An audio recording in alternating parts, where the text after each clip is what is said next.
திருமலையில இருக்கக்கூடிய அருவிகள் அதெல்லாம் எப்படி இருக்குமான்னா, குளிரருவி வெங்கடத்து என் கோவிந்தன் குணம் பாடி அழியற்ற மேகங்காள் ஆவிகா திருப்பேனே.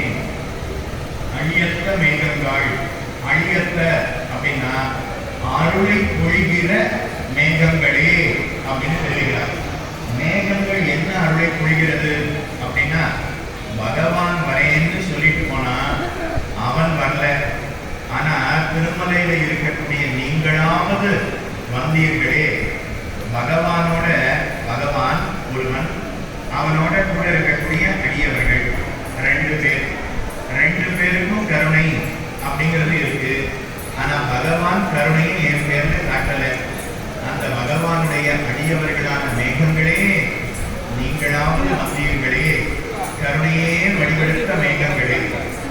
ராஜாக்கள்னா நீராடணும் வருவாடம். அப்ப ராஜாக்கள் நீராட வர்றதுக்கு முன்னாடி சில பேர் மேகர் அப்படின்னு சில பேர் ஒரு ஜாதியை சேர்ந்தவர்களாம். அவர்கள்லாம் முதல்ல அந்த இடத்துல வந்து நீராடுவாடம்.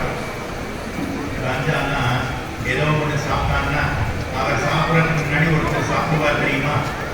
ராஜா நீராடுகிறார்னா அவர் எந்த இடத்துல நீராடுகிறாரோ அதுக்கு முன்னாடி அவ குளிச்சு பார்ப்பா. பிரதமர் வந்திருந்தார் மோடி, அவர் மாமல்லபுரத்துக்கு வந்திருந்தார். அப்போ பெரிய பாறை, அந்த பாறையில இருந்து சீன அதிபரை சந்திக்கிறார். அப்போ அந்த பாறைய சீனால இருந்து வந்தவன் அந்த பாறையை அப்படியே குத்தினான். 20 நிமிஷம் குத்திட்டே இருந்தார். எதுக்கு பாறையை போய் குத்தணும் அப்படின்னா, அது வெறும் கல்லு பாறை தானா இல்ல அதுக்குள்ள குண்டு விட்டு ஏதாவது இருக்கான்னு பார்க்கறாளாம். அப்படின்னா அப்ப ராஜாக்கள் வரான்னா அப்ப அதுக்கு முன்னாடி எத்தனை காரியத்தை பண்ணுவா.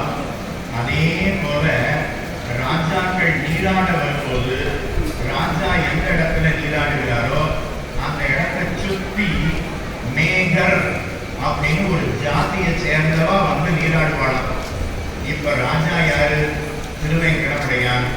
அவன் வரணும்னா அவனுக்கு முன்னாடி மேகர் அப்படிங்கிற இந்த மேகங்கள் வந்திருக்கின்றனவே. அப்ப மேகம் வந்துடுதுன்னா அப்ப பின்னாடி அவன் வரப்போறான்னு தானே அர்த்தம். அதனால அவன் வரவை காட்டக்கூடிய மேகங்களே, அழியற்ற மேகங்கள், குளிரருவி வெங்கடத்து என் கோவிந்தன் குணம் பாடி. ராமானுஜருடைய ஆச்சாரியர் திருக்கட்சி நம்பி அப்படின்னு ஒரு பெரியவர். திருக்கட்சி நம்பிகள் அப்படின்னு பெயர். அவர் தன்னுடைய ஆச்சாரியனான ஆழவந்தார் யாமுனாச்சாரியரிடத்துல அர்த்தங்களை எல்லாம் அறிந்து கொண்டார். பகவானுக்கு பணிவிடை புரிவதுதான் நம்முடைய தர்மம் அப்படிங்கிறத அவர் தெரிந்து கொண்டார். இப்போ பகவானுக்கு பணிவிடை புரியணும், என்ன கைங்கரியத்தை செய்யலாம் அப்படின்னு யோசித்தார். ஆலவட்டம் வீசுவோம் அப்படின்னு முடிவு பண்ணினார். நமக்கு வேர்க்கிறது இல்லையா, அதே போல பகவானுக்கும் வேர்க்கும். அதனால அவனுக்கு ஆலவட்டம் வீசுவோம் அப்படின்னு முடிவு பண்ணி ஆலவட்டத்தை எடுத்துட்டு நேர ரங்கநாதன் இடத்துல வந்தாராம். ரங்கநாதா, உனக்கு நான் ஆலவட்ட கைங்கரியம் செய்ய போகிறேன் அப்படின்னு சொன்னார். ரங்கநாதன் பார்த்து, எனக்கு வேண்டாம், நானே உபய காவேரி மத்தியத்துல படுத்துட்டு இருக்கேன். வடதிரு காவேரி தென்திரு காவேரின்னு 2 காவேரிக்கு நடுவில் படுத்துட்டு இருக்கேன். அதனால நான் ஜில்லுன்னு இருக்கேன். அதனால எனக்கு காத்தெல்லாம் வேண்டாம், அதனால வேண்டாம்னு திருப்பி அனுப்பிச்சிட்டார். அதனால திருக்கட்சி நம்பிகள் சரி சீனிவாச பெருமாளுக்கு போய் கைங்கரியம் பண்ணுவோம் அப்படின்னு நேர திருமலைக்கு வந்து சீனிவாசனுக்கு ஆலவட்டம் வீசினாராம். உடனே சீனிவாச பெருமாள், எனக்கும் வேண்டாம், ஆண்டாள் பாசுரம் உனக்கு தெரியுமா அப்படின்னு கேட்டாராம்.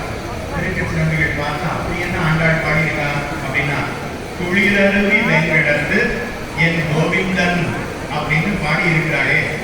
ஏற்கனவே திருமலைங்கிறது குளிரோட இருக்கக்கூடியது. மலையினுடைய உச்சியில இருக்கார், அப்ப குளிர் இருக்கும். காணாதுக்கு அருவி வேற, அது குளிரருவி வெங்கடமா. அதனால எனக்கும் உங்களுடைய ஆலவட்ட கைங்கரியம் வேண்டாம் அப்படின்னு சொன்னார்.